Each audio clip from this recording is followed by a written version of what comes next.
안녕하십니까. 뉴스데스크 강원입니다. 코로나19 방역 최전선에 섰던 강원도 내 의료원의 적자 규모가 지난해 말 224억 원에 달했습니다. 이대로라면 공공의료 시스템이 붕괴될 수도 있다는 우려가 나오고 있습니다. 하지만 아직 제대로 된 처방은 나오지 않고 있는데요. 홍한표 기자가 보도합니다. 지난 2022년 당기 순이익이 21억 원이 넘어섰던 속초의료원. 하지만 지난해 의료외 수익이 반토막 나면서 61억 원 적자로 돌아섰습니다. 경영 악화를 버티지 못하자 지난 3월부터 일부 직원들의 임금을 100% 지급하지 못하고 있습니다. 4월 달은 100% 줬고 하위직급들, 8급 계약직 공무직은 줬고 급수가 높아질수록 이제 못 받았죠. 원장까지 포함해서 의사들 다 나가고. 강릉의료원의 당기 순이익도 2022년 20억 원 흑자에서 2023년 52억 원 적자로 악화됐습니다. 코로나 환자를 받느라 빠졌던 기존의 입원 환자들이 다시 돌아오지 않고 있고 정부 지원금마저 줄었습니다.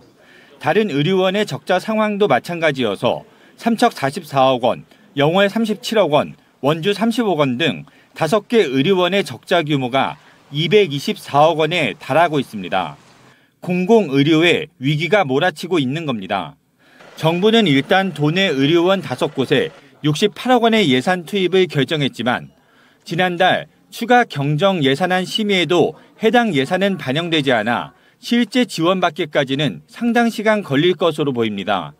지난달 강원도 의회에서도 공공의료원 지원에 관한 문제가 불거졌습니다.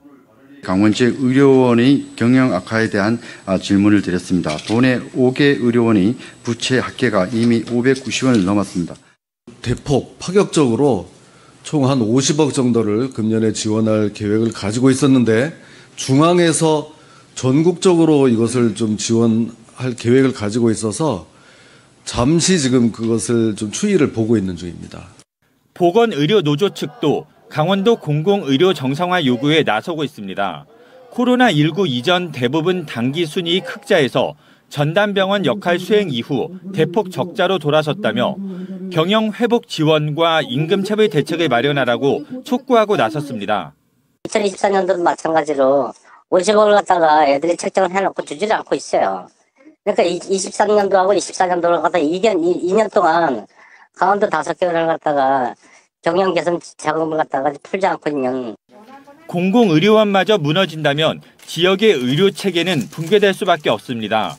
지방의료원의 재정 문제 해결, 의료 인력 확보와 처우 개선 등 지역 공공의료원의 지속 가능한 운영을 위한 정부와 지자체의 해법이 절실합니다.